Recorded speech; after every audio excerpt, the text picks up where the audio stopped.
It's not data-driven business. So how can you improve the quality of business decisions?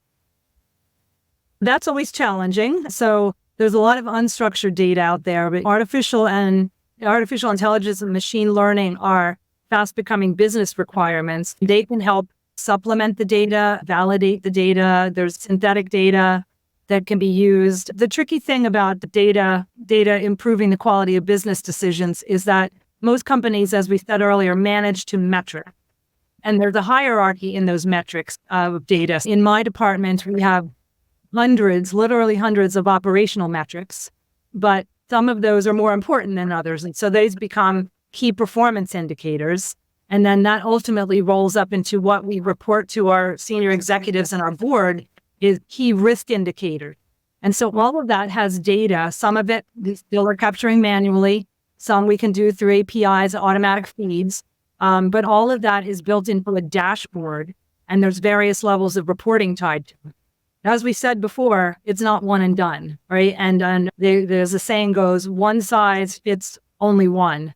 So we have to really tailor it to what you're looking for, and then make sure you're refreshing your metrics and managing to the right things. It's just as it's essential to put governance and standards around data and business. You also have to make sure you access the data in the right way and update it to make sure you're correctly measuring the success criteria, managing to the right metric, which, as Jeff Bezos says, is a proxy for success. It's not the actual thing, but if that's what you're making your decisions on, you need to make sure the data underlying is correct. One interesting couple things to do to improve the quality.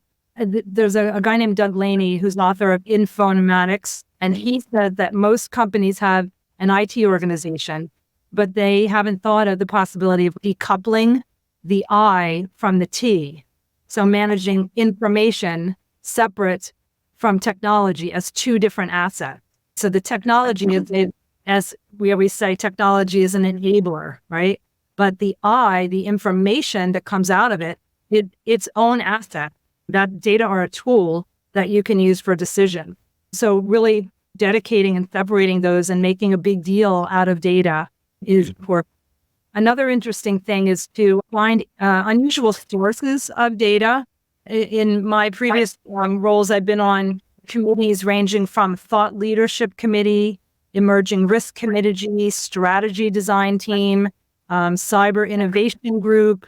All of these things bring diversity of thought and diversity of data that is essential to for decision making. The more viewpoints around the data you have, they can both validate and challenge the initial assumptions of the data hypothesis that you're looking at, but also the outcomes of the data analysis to make sure that they are realistic and valid, and ensure that the conclusions that you're deriving from the data are accurate for decision making and for useful for running the business. So that diversity of thought, diversity of data is getting more and more important so that you're not optimizing the wrong KPI or variable and focusing on the wrong thing, a business outcome that you actually do not want to achieve, rather than what you should be prioritizing.